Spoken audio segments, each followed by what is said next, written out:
अस्सलाम वालेकुम दोस्तों, टुडे स्पेशल रेसिपी। आज पहली बार यूट्यूब पर फुल लोडेड अरबियन बीफ पराठे की रेसिपी आपसे शेयर करूंगी। ये ऐसी रेसिपी होगी, आप इसे लंच में, नाश्ते में और उन लोगों के लिए जो परदेश पे रहते हैं उनके लिए मिनटों में बनने वाली रेसिपी होगी, जिससे आपको बहुत आसानी होगी। चलो तो बनाना स्टार्ट करते हैं। बिस्मिल्लाहिर्रहमानिर्रहीम। वीडियो को फुल वॉच कीजिएगा। अगर आप मेरे चैनल पर नए हैं तो मेरे चैनल को सब्सक्राइब कर दें। सबसे पहले हमने ऑयल लेना है। ऑयल में हमने 2 मीडियम साइज की प्याज लेनी है, वो ऐड करनी है बारीक कट करके और इसको गोल्डन फ्राई होने तक पकाना है। इसमें देखिए अब गोश्त ऐड करेंगे। गोश्त जो है कुछ बोटियाँ बड़े साइज की होनी चाहिए, इससे होगा हमारे जो गोश्त में रेशा पैदा होगा। 2 से 3 अदद हड्डियाँ भी रख देंगे, इससे बहुत अच्छा फ्लेवर आएगा। उसके बाद जब हमारा गोश्त टेंडर हो चुकेगा तो उसके बाद हम इसको निकाल लेंगे। 2 टेबल स्पून लहसुन का पेस्ट ऐड करेंगे, 1 टीस्पून नमक, 2 टीस्पून लाल मिर्ची का पाउडर, 1 टीस्पून हल्दी और 2 टीस्पून इसमें पिसा हुआ धनिया का पाउडर, 1 टीस्पून जीरा, 1 टीस्पून भर के गरम मसाला है और 2 टीस्पून इसमें हमने साबुत धनिया है जो बारीक चॉप किया वो ऐड करेंगे। जायफल जावित्री का पाउडर है वो ऐड करेंगे, 1/2 टीस्पून।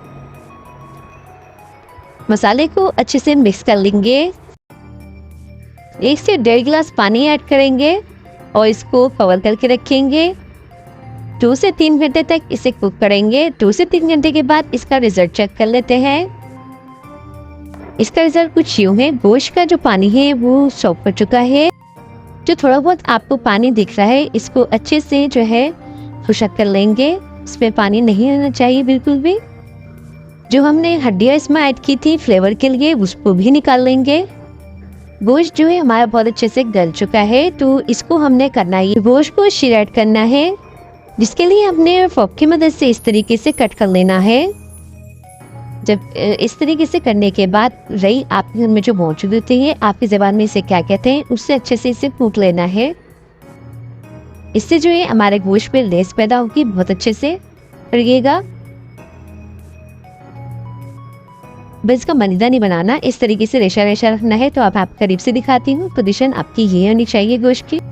अभी यहाँ पे आपको जितना इस्तेमाल करना हो इतना इस्तेमाल करेंगे, बाकी फ्रीज करके रख देंगे। जब आपको बनाना हो आप इसमें से निकालेंगे, अपना पराठा बनाएंगे और दोबारा से फ्रीज कर देंगे। उसके बाद आपके पास घर में जो भी आटा अवेलेबल हो, मैंने ये वाइट आटा लिया है, इसको रोटी की तरह बहुत बारीक बेल देंगे।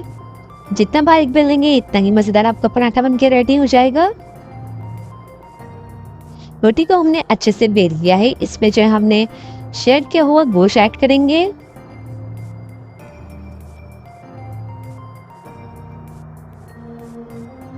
साइडों में हल्का सा ऑयल से ग्रीस करेंगे।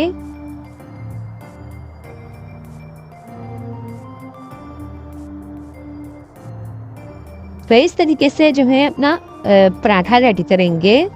फिर से कलौंजी स्प्रेड कर लेंगे। अच्छा, इसको इस तरीके से करने के बाद इसको आपने बेलना नहीं है, हाथों की मदद से हल्का से इसको प्रेस करके इस तरीके से तवे पे ऐड करेंगे। तो आप देख सकते हैं कितना मज़ेदार सा हमारा पराठा बन के रेडी हो चुका है। बहुत ही आसानी से बनके ये रेडी हो जाएगा। आप इसको नाइफ की मदद से कट कर लेंगे। इमली, हरी मिर्च और लहसुन की चटनी तैयार करेंगे, उससे इसको सर्व करेंगे। वीडियो अच्छी लगे तो चैनल पर सब्सक्राइब कर दीजिएगा, तो लाइक और शेयर करिएगा और कमेंट करके अपनी राय का इजहार कीजिएगा। तो जी आप देख सकते हैं रेशे वाला हमारा पराठा बनके रेडी हो चुका है। बनाने में बहुत ही आसान है और खाने में बहुत ही मज़ेदार है। तो ये थी फुल लोडेड रेशे वाला अरबियन बीफ पराठा। लेकिन आपको ये रेसिपी ज़रूर पसंद आई होगी। Thanks for watching. अल्लाह आपका हामी नासिर। अल्लाह हाफिज़।